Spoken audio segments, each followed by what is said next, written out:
In this scenario, we learned about earthquake preparedness, and specifically about someone who is both using a wheelchair and is electrical dependent.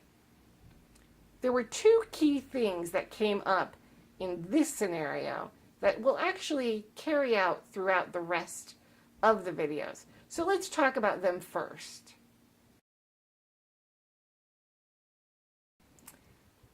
The first one I want to talk about is an emergency support group.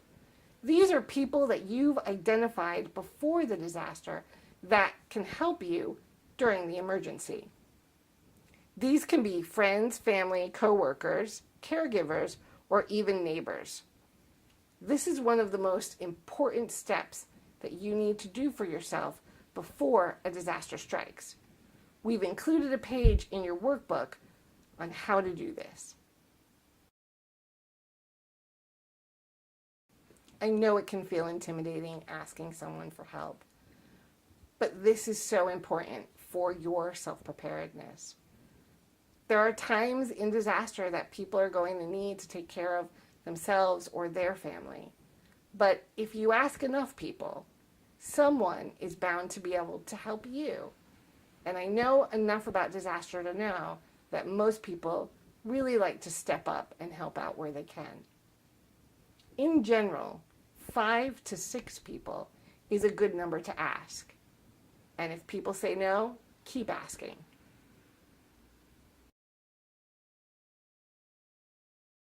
As I showed you in the video, it's a good idea to write down the names and contact information of your support group and have them handy. I had mine in the emergency kit, but I would also have them on a backup of like my phone and maybe the computer. It's a good idea to check back in with your group every 6 to 9 months just to make sure that they're still committed and that they have the most up-to-date information about you and your needs. The other key theme that came up was the emergency self-preparedness kit, or a 72-hour kit. Now, there's a lot of information out there in the world about how to make a kit. We've included just a sample of a kit in your workbook. I think the important thing to keep in mind about emergency kits is to have the basics for sure, food and water, but to also have the things you need specific to your disability. It is important to have kits available in the places that you find yourself the most. So, for me, that's home and at work. And I know what you're thinking, and you're right.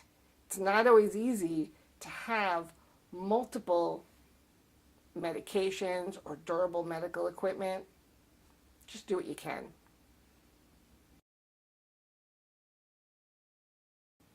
Now let's go back to the video and talk about some of the very specific earthquake tips that the very smart woman in the wheelchair taught us. First of all, she stayed calm. Okay, it was me. I stayed calm.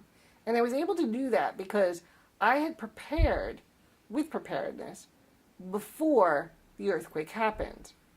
Now, I work in downtown Portland, and it's on a fault line. So it was very important for me to know what I was going to do in an earthquake situation. You'll notice that I went to an area in my office that was free of window and potential falling debris.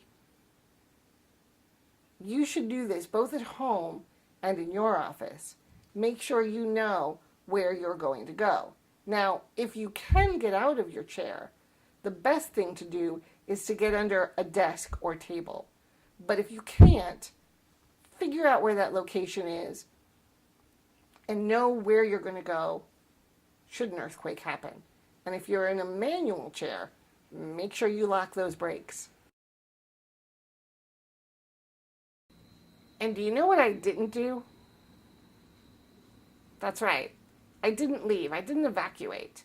And that's because after an earthquake, the ground can still tremble and be violent.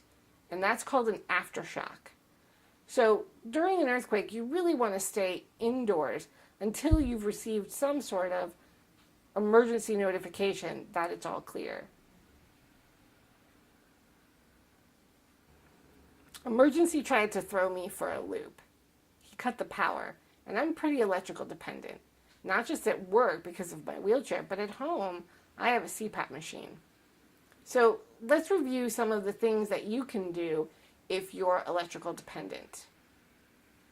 If you have a house and can afford a backup generator, that's great. If you happen to have a car, you can buy an adapter like I had in the video, and you can charge up through your car battery. Now, with the CPAP machine, they often have rechargeable backup batteries. So it'd be worth it to investigate if any of your durable medical equipment has backup battery situations.